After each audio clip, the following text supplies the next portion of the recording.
सुख चैन नहीं पा सकदा साध संगत दी कृपा बाझों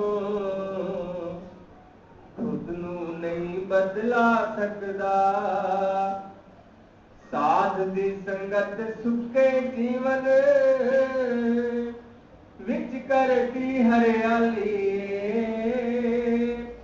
भुख नंग का नाश करेंदी आ जांदी खुशहाली खाना पीना सोना ओदा जीवन का आधार नहीं दीर्घा कारज सब कुछ होंदे चेते निरंकार नहीं कुल दुनिया दा राजा होवे पर ते चेते नाम नहीं बिन मालिक दे घोड़ा है ओ जिसनू कोई लगाम नहीं इको एक है खेड़ है एक दी लंबा चौड़ा लेखा नहीं कहे अवतार गुरु ही रवे इस विच कोई भुलेखा नहीं कहे अवतार गुरु ही रब है इस विच कोई भुलेखा नहीं तू ही निरंकार संतां कोलों बेमुख बंदा सुख चैन नहीं पा सकदा साध दी संगत दी कृपा बाझों खुद नू नहीं बदला सकदा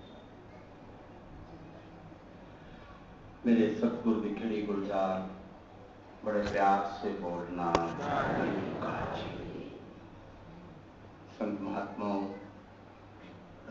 अभी तक आप महात्माओं से वचनों द्वारा गीतों द्वारा हरि यश श्रवण कर रहे थे और दिल यही चाह रहा था कि अमृत वर्षा होती रहे और हम सभी ये अमृत रस पान करते रहें। हर महात्मा ने इंसान को समझाया क्या इंसान ये 84 लाख योनि के बाद तुझे ये मानस देही मिली किसी नर्तन में आकर ही तू संत महात्माओं की शरण में आकर रमे राम को जानकर अपना लोक सुखी परलोक सुहेला कर सकता है। जितने भी पुरातन पीर पैगंबर आए सभी ने एक ही संदेश दिया परंतु अभी बहन जी अपनी विचारधारा में बता रहे थे कि संदेश सबने सुना परंतु उसका मनन अपनी अपनी बुद्धि अनुसार किया। किसी भी पैगंबर ने नफरत वैर द्वेष ऐसी बात नहीं सिखाई सभी ने प्रीत और प्यार की भाषा ही सिखाई। सभी को ये ब्रह्म का ज्ञान एक जैसा ही इस गरीब निवास ने दिया। अब इस ज्ञान ने कितना किस पर असर किया ये तो उसी पर ही मुनसर करता है कि उसने कितना इसको समझा। हम डॉक्टर से दवाई लेते हैं तो डॉक्टर कहता है जो तेरे को बीमारी है वो 16 आने ठीक है मेरे को पता है और जो मैं दवाई दे रहा हूं ये भी सिक्के बंद है ये भी 16 आने ठीक है तो थोड़ा परहेज करेगा जल्दी ठीक हो जाएगा।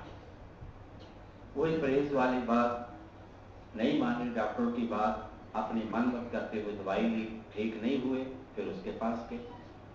ठीक इसी प्रकार ये ब्रह्म का ज्ञान जब दिया तो इसके साथ साथ कुछ बातें बताई गई कि आपने सेवा करनी है सत्संग करना है सिमरन करना है संत महात्माओं का अदब सत्कार करना है।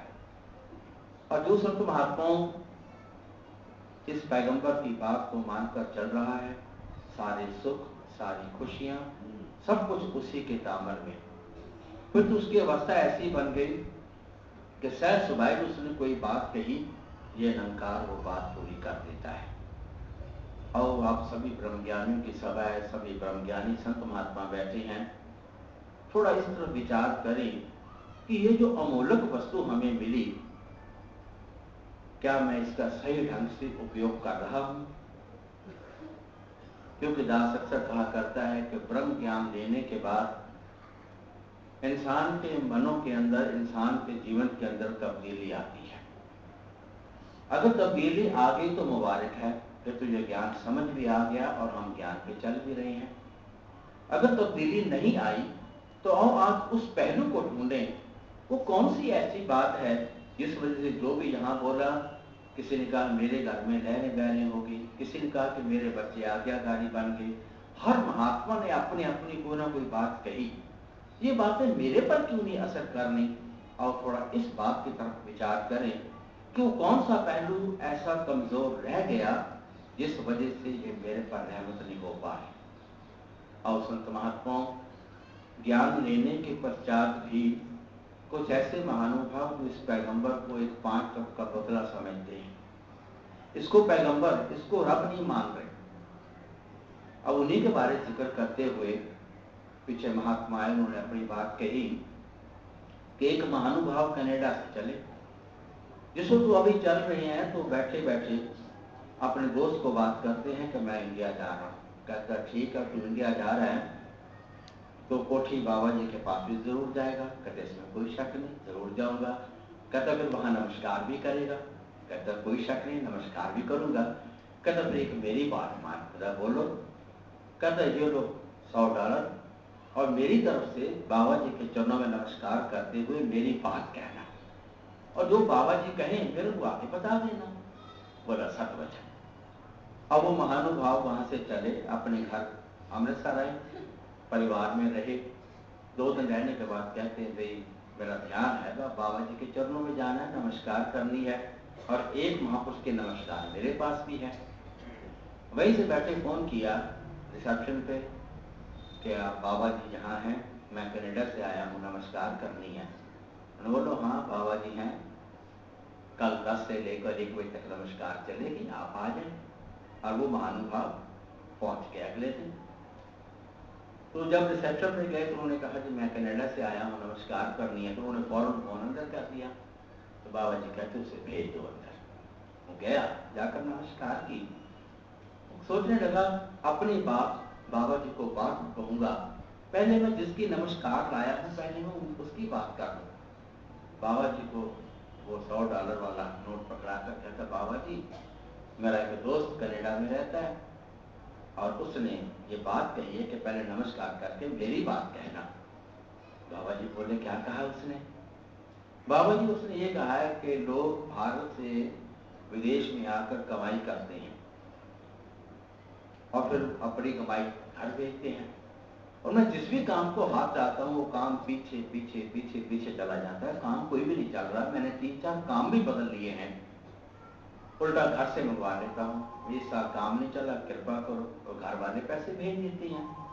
उल्ट साहब हो रहा है, बाबा जी आशीर्वाद दो ना। बाबा जी कहते हैं 2 मिनट मौन रहे, ध्यान लगाकर कहते हैं वो महानुभाव संगत में आते हैं? कहता मैंने अपनी चतुराई खेली। कहते कौन सा बाबा जी? वहां में यही बैठे हैं ना। कहते हाँ बाबा जी वो संगत में आता है। तो बाबा जी मुस्कुराते हुए कहते हैं 1.5 महीना हो गया वो संगत में नहीं आया, और तू कहता संगत में आती है।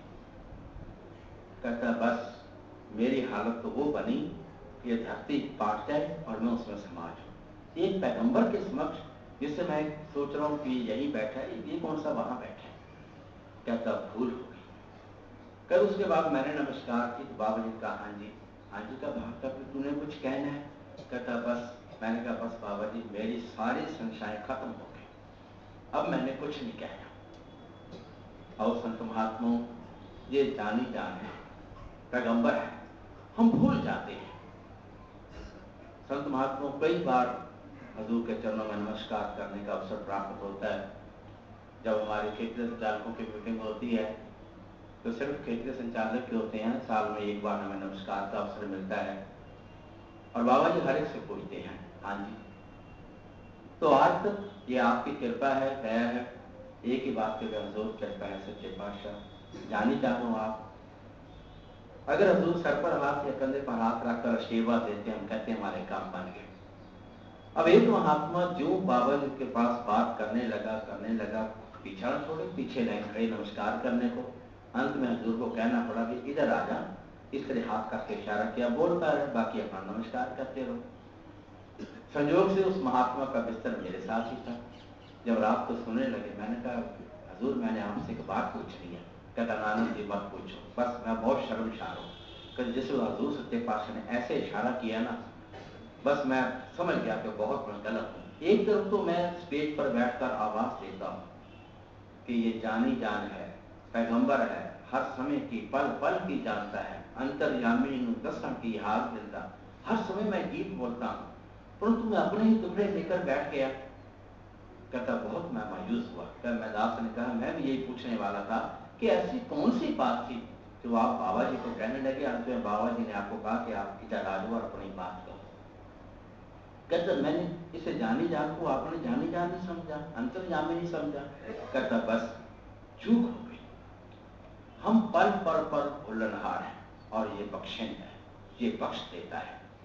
महापुरुषों संतनों, अभी बच्ची गीत बोल रही थी कि उतराइयां चढ़ाइयां कई जिंदगी विच आंदियां ने, हथ होवे तेरा सिर ते आके लंघ जातियां ने। इसमें कोई शक नहीं, हम गृहस्थी जीव हैं, हम पर आ सकती है, आती है, परंतु हमारा तो एक ही ध्यान रहे, इसके आगे अरदास करके बात को छोड़ दो, आगे ये जाने इसका काम जाने। अगर वो कोई बात हमारे फायदे में है तो ये अवश्य उसको पूर्ण करेगा, अगर वो हमारे नुकसान में है तो संत महात्मा वो बात पूरी नहीं होने देगा।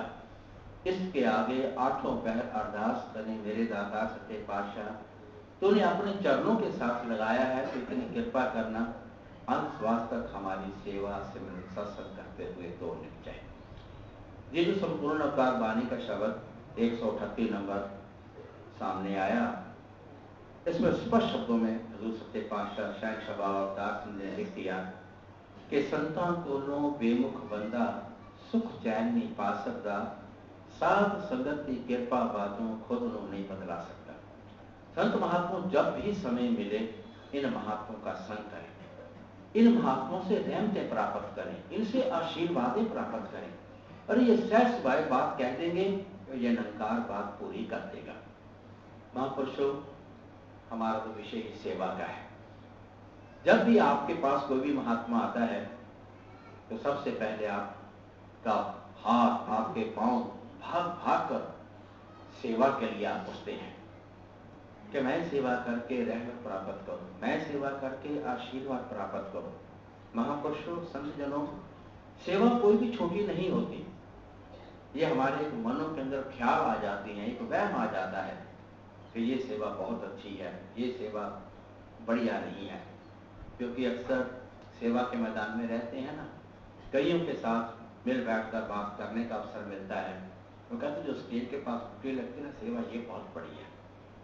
कहता है जो लैट्रिन के पास लगती है वो, कहते वो कोई सेवा है नहीं। महापुरुषों, सेवाएं सारी महान है। हमारा पुरातन इतिहास बताता है जिस वक्त कौरवों और पांडवों का युद्ध हुआ, पांडव जीत गए क्योंकि पैगंबर उनके साथ था और उन्होंने इंद्रप्रस्थ को अपनी राजधानी बनाया। तो जिस वक्त राजा युधिष्ठिर को घोषित किया गया राज तिलक करना था, वहां एक रस्म थी अगर पूजा करने की। वो अगार पूजा जब करने लगे तो वहां ये होता है कि एक किसी भी मुअज़्ज़िज़ आदमी को बड़ा बना दिया जाता है और उसके हुक्म के अंदर ही सारी सेवाएं की जाती हैं। चारों ओर से दृष्टि डालेगी, द्रोणाचार्य और अनेकों महात्मा थे बैठे, तो बोले भी जो ऐसा कौन सा महानुभाव लाया जाए आगे जो हर ओर से निपुण हो।